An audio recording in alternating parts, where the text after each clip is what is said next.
Are you trying to learn the ways of the Hado? Then you've come to the right place, my friend.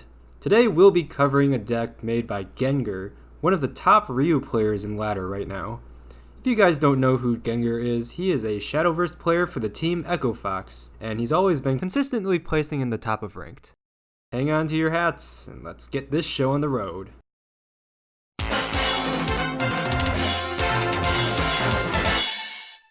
So here's Gengur's deck. As you can see, there's not very many action cards. The goal of this deck is to use your units to stop them from setting up, and taking some extra chip damage where we can.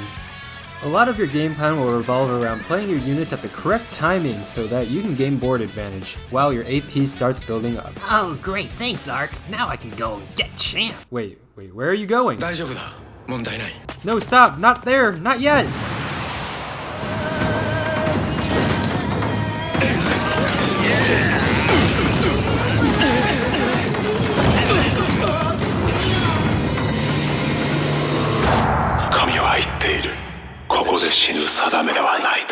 With RYU, it's a bit different. Just because you have the overall strategy doesn't mean you'll get anywhere.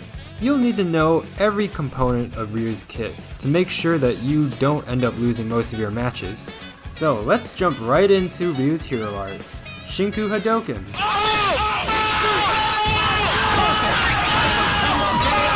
Hadoken is one of the best single target removal hero arts in the game, dealing 7 damage to one targeted unit. It can take out a lot of high cost units such as 8-mana Chun, Shenko or Ibuki, or DK Wrath. The AP cost for this hero art is also relatively low, so you have many opportunities to use this to take out other units.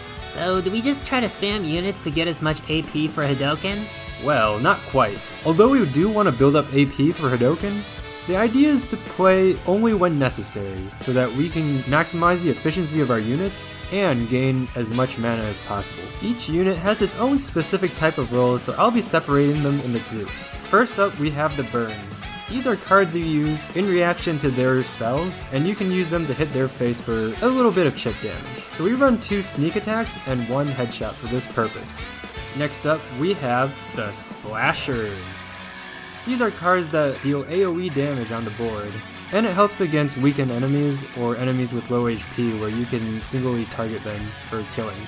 We run 3 Legendaries, which deals 3 damage to the board, 3 BB Hoods, which deals 4 damage to the board and has Rush, and we run 2 Ladies, which deals 6 damage to the board.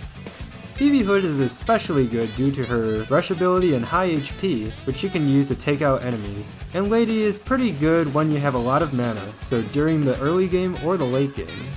She has a lot of HP as well, so she can be used to tank attacks. Legendaries is a faster option if you need quick damage spread on the board at that moment in time. Next up, let's talk about the Rushers. These are units with Rush, so they can be used to take out flying units, weakened enemies with very low HP, around 2 usually, or you can use this to take out shields. We run 3 guys and 2 Overdrive Ostriches. The Overdrive Ostriches have a bit more HP, so they can trade better with certain enemies, but Guy can also be good because he's a lot cheaper to use. But make sure you don't waste these precious units, otherwise you'll have profound sadness. Next up, let's talk about some of the more niche units. We have 3 Axles, which has an ability that deals 1 damage to the enemy in front of it, and it's pretty good for taking out shields. Then we run 3 Volvidons, which can be used to take out weakened enemies and splash other enemy units. Next up, we have 3 Forest Sprayers. This is a good card to have because once it dies, it'll deal 1 damage across the entire board, so enemies will be hesitant to kill it. And then we have 2 Leons, which powers up our action cards. It's just a little bit of extra fun, so we can deal a little more damage. And finally, the Legendaries. First up, we have Dragon Lord's Judgment. It deals 12 damage across the board. So this is good for taking out pesky high HP units, or doing a full board clear if you need it. Next up, we have Fate-Defying Ryu, who has Rush and Agility, as well as a 3rd ability that sends out a Hadoken Blast that hits the enemy before dealing any damage. If you're able to kill the enemy with the Hadoken damage, Ryu won't take any damage at all. so this makes it a very good card to take out other enemy units. And finally, we have Dread King Rathalos. This beast has rush and flying with an extra ability that hits a random enemy unit for 5 damage, so it makes it a pretty good card. But it's pretty expensive at 8 mana, so you have to consider when you drop it. You might run into some trouble if you try to play this deck like the same way every matchup, so I prepared some quick matchup tips before I show you the replays. Against Ryu, it's a very slow-paced matchup where each individual HP makes a huge difference. Sneaking in damage with rush units and using Hadoken to avoid taking damage is the way to go. Against Rathalos, try to remove all his units before he buffs them. If you can prevent him or make him waste his hero art, then you've basically won. Against Purple, you'll want to use Hadoken or BB Hood against Ibuki and Shenko. If you can stop him from bringing out his large beaters, then they're basically dead. Do not play units just for the sake of playing them, because they will lock you and they will kill you. Nerg is by far Ryu's hardest matchup. You have to kill any ramp units as soon as possible, and getting hit by spikes is very deadly. So, you'll want to play units at the last second so you can get at least some value out of them. Stall the game out and they will run out of resources before you do, and then you can beat them. Once spikes are down, you can play a bit more aggressive, but play smart.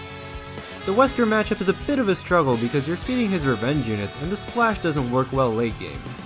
So try to avoid killing his units when possible, and try to make sure that you have enough mana to defend against high cost units like Joe if he has Ouroboros available, or if he's trying to hit you with those revenged up units.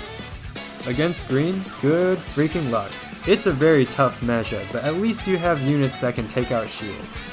Once you take out the shields, remove any ramped up units as soon as possible. That is the only way you're getting out of this one alive. And that's it for the matchup tips, and you've made it to the end of the analysis. So, I've gotten some top level replays from the man himself. Thank you so much again to Echo Fox Gengur for providing the matchup knowledge and the replays for this next coming segment. I'll leave the deck list up for grabs, and if you like this video, be sure to hit that sub button, leave a like, and comment below. I'd love to hear back from all of you and see how you did with this deck. And until next time, see ya.